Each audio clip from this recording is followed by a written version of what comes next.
Just after 5 in the morning, all a bit croaky. It's probably a mistake to set up here, but nothing bad happened. Wouldn't really expect anything bad to happen, that's why I set up. I probably should have waited till it got a bit darker, because I'm sitting there, the sun's just gone down but it's still light. I hear this coughing. I sort of look up and there's a dude standing just over there.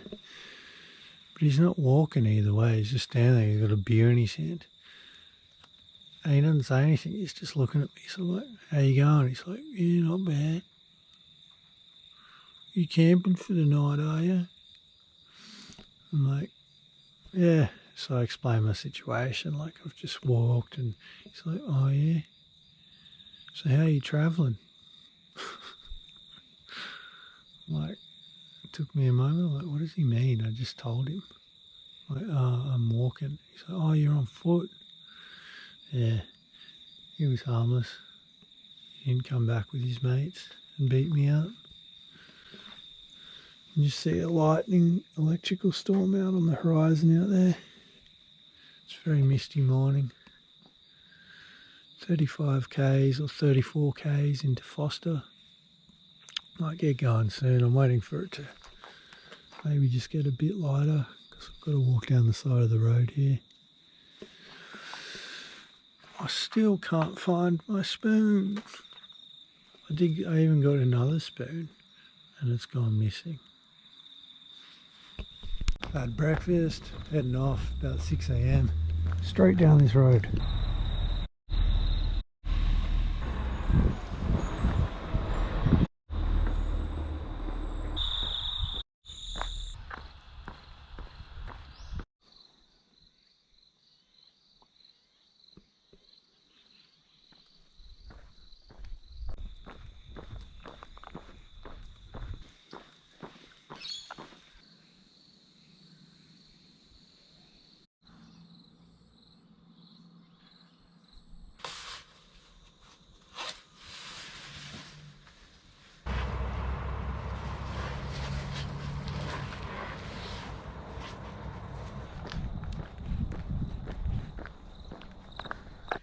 The humidity is through the roof. Oh, I'm just dripping buckets. It's only like 7 AM and it is just so humid. Still there's kind of a coolness to the air, but it's very wet. And I like it. Makes me wonder if that storm that was predicted to come in tonight is still going to come. So I hope I get to Foster. See, look, it's spelt Forster, but everyone's real anal about saying, nah, it's Foster, mate. Don't say Forster. It's Foster, not Forster. And for some reason around here, they've all got Cockney accents. Just kidding. That's just me. My dream of being a Cockney lad. Getting a lot of looks. I did get a good like beep. Like you get bad beeps and good beeps. So I got a good beep. Some tradie dude, you know, hive his hand out the window. Hive his hand. It was very visible, his hand. And he was like, and I was like, hey. And he was like, hey. I was like, alright. It's like, okay. And he kept driving. It was good.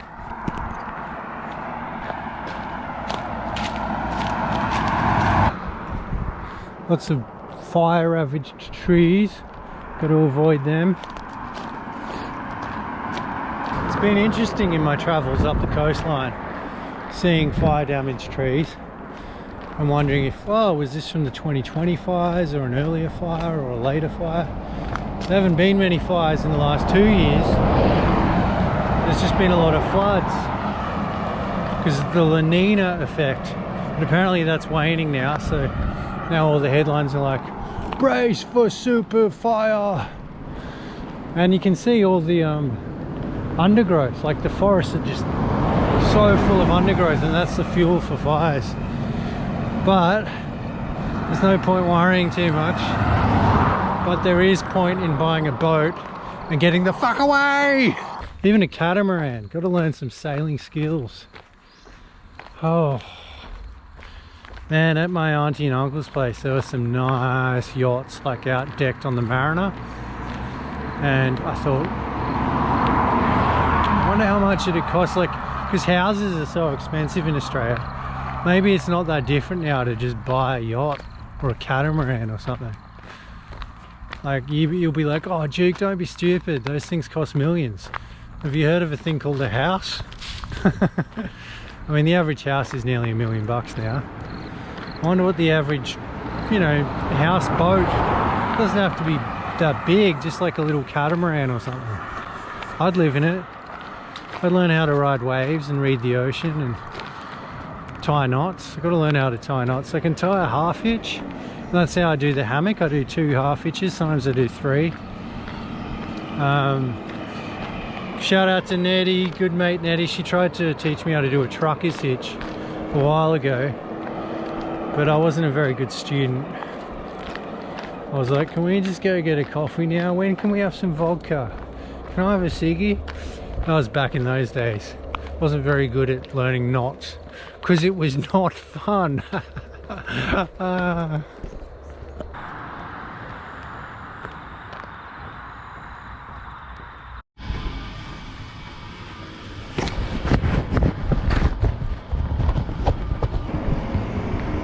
Hey, I'm gonna grab a drink. I was just wondering, can I use your toilet?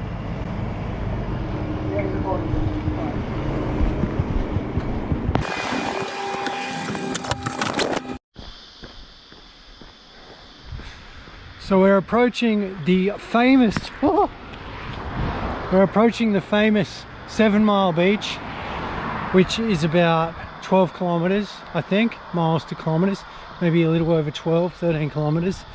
And it's only about 8:30 a.m. at the moment, and it's predicted to get to the mid 30s. So for all you Americanos, that's like 90s in Fahrenheit. I'm not sure the exact conversion. I'm not sure exactly how hot it's going to get, but I am just going to power ahead. I'm not going to dilly-dally on 7 Mile Beach. I'm going to get to Foster, next destination. Hopefully get there by about 1 p.m. The sun will probably peak about 2. The heat will last until about 3 or 4. So that's the goal, and let's see how it pans out. I'm going to stop filming because I'm just going to basically put my head down, so to speak. Not actually put my head down, but stare straight ahead, watch for cars, and just let these feet here power me forward. I'm feeling good, feeling great actually. Foster, Foster, Foster. Turn on, tune in, drop out. I think that's how the saying went. The slogan of the 1960s, coined by Timothy Leary, the acid guru, the LSD head. I would never touch acid, LSD. Wouldn't touch it with a 10-foot pole. Can't even smoke pot. But there's a lot of lessons to be learned from the 1960s, and I'm doing my best to apply them in the 2020s. Which, when you think about it, that's like someone in the 1920s during the era of swing and you know, the swing in 1920s, flappers and all that, learning lessons from the 1860s, from the Civil War. That's the time difference we're talking here. Imagine if Civil War bands were still playing and still popular in the 1920s during jazz, because we've got the Rolling Stones, Bob Dylan, these old 60s acts that are still touring and playing. It's awesome, it's unreal. Anyway, what are the lessons I'm learning? Oh, I can't remember. Maybe that's it. If you can remember them, you weren't there, which means I was actually there in the 1960s. Peace, dude. Now, what made me think of that is when I was coming into Bangwal yesterday, there was a peace sign on the ground, on the road. Not like that peace sign, but you know, the actual peace symbol from the 1960s. So I don't know the origination of that symbol, but I thought, you know, back in the 1990s and early 2000s when I was younger, it was kind of tacky to appropriate 60s symbolism, but now I think it's cool again. Or at least, even if it's not cool, I don't care. I'm gonna get a like peace sign, maybe like an earring, or get it tattooed on my forehead, kind of like how Charlie Manson had a swastika right there but I'll have a peace sign and I'll start a cult and we won't murder anybody, we'll just eat them. Woo! Santa Barbara. This one goes out to my mum. I always told my mum that I'd buy her a mansion in Santa Barbara one day. I don't know if she'll get a shock when she realizes I actually meant Santa Barbara, just south of Forster, and it's a tent in the Booty Booty National Park. Here you go, Mum. I made it. Well, I dare not look at the map, but I do dare say that 7 Mile Beach is that away, because I can hear ocean. At least I can hear ocean when I can't hear cars. So we're smashing it time-wise, I think. I don't know. I don't want to see how far I've got to go. But I'm not going to take a break for a while. I'm not going to take a break till I get to that point where I'm like covered in sweat. I'm like, because I just don't want to waste time.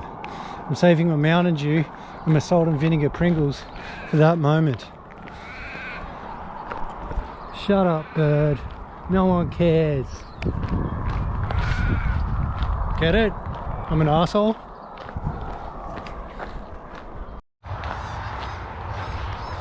Alright, Santa Barbara's picnic area is just too tempting.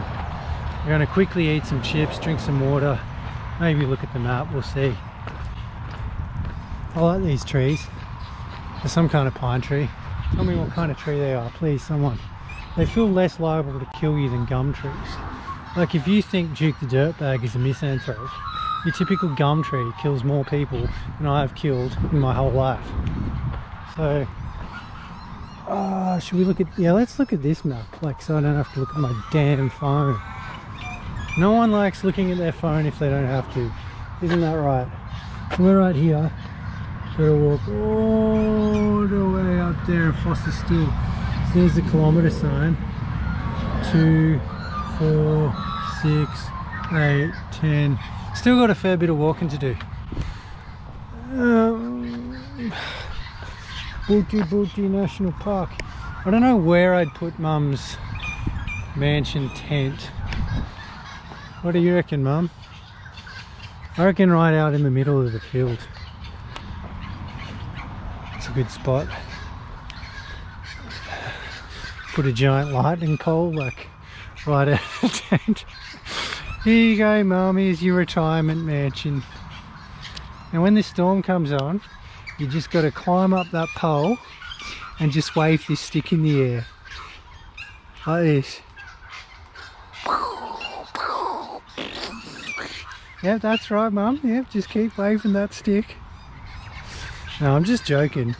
I hope my humour doesn't come across as sincere to any of you Americans or otherwise serious people. I know the outdoorsy crew can get pretty serious about gear and their love of nature and all that kind of stuff. I do love nature, or else I wouldn't be doing it. I also like civilization too. Makes me appreciate it more. One of my fantasies is that everyone dies and it's just me and a big shopping centre. I can just like have all the lollies and Mars bars and like imagine some big plague that like I'm immune to but no one else is. I mean, it would be really sad. Honestly, I would find that sad. I'm not a complete sociopath. How could you be a sociopath if you didn't have a society? Because it's all about like climbing up the ladder and the hierarchy and all that kind of stuff. I just enjoy solitude and talking to my GoPro. Like I forget that anyone's actually watching this. It's just me and my little friend here having a chat. Hello, friend. Little robot friend. It's like in that movie from the late 80s. The I remember the cover. It's like this. Doesn't even matter.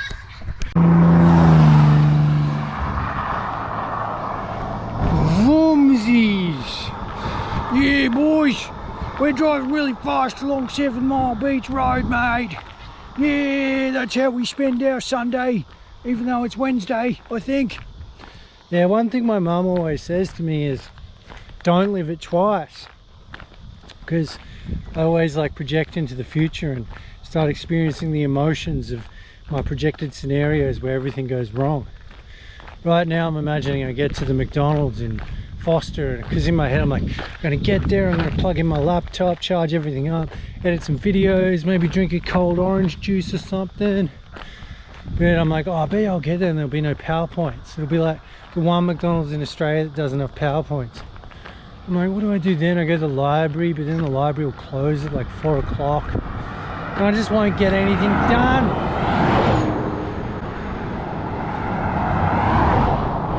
But as my mum says, don't live it twice. She is full of pearls of wisdom like that, which is why I bought her a mansion in Santa Barbara on the beach. Love you, Mum. I wouldn't really get you to climb a lightning rod in a storm and wave a thing around.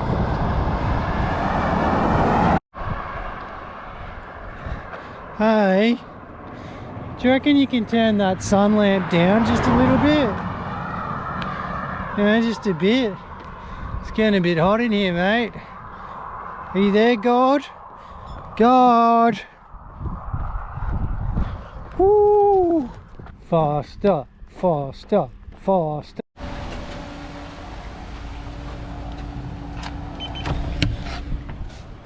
Oh my God. Oh, I love this so much. As nice as it is to swing between the trees. So here's what happened.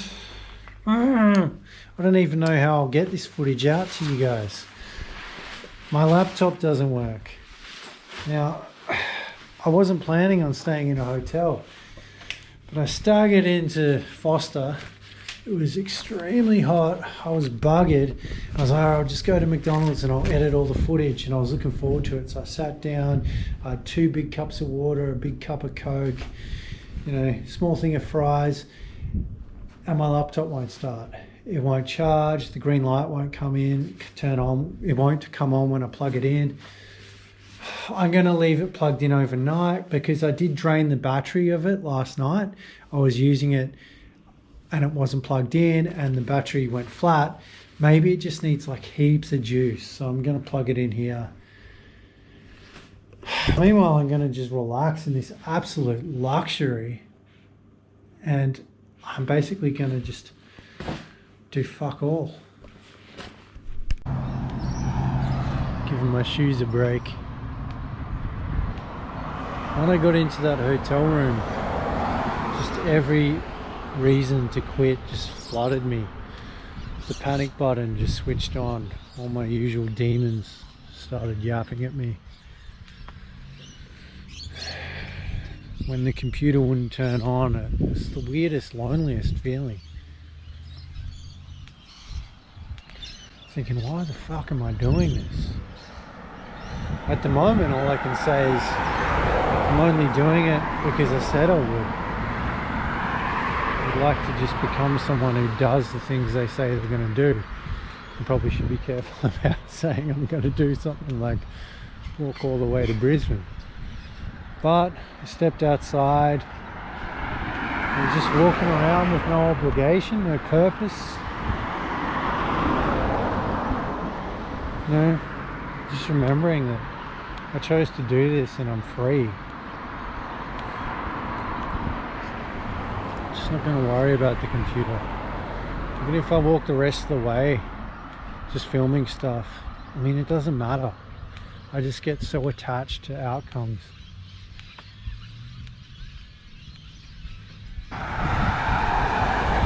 But I know that if I just went, oh, stuff this and turned around, like in a year's time I'll be like, remember the time I tried to walk to Brisbane? Instead of thinking, I don't want to actually walk to Brisbane, and encountered all these problems and figured them out, faced all these fears.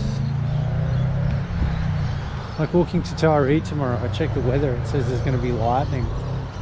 And I'm like, more lightning, fuck. But there might not be. That weather report's been wrong almost all the time. Look at that. That's why I'm doing it.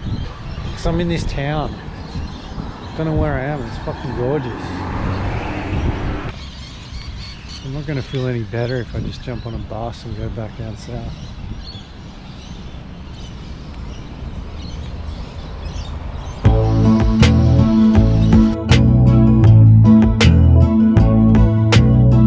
Back in sepia days, I used to play on a broken violin.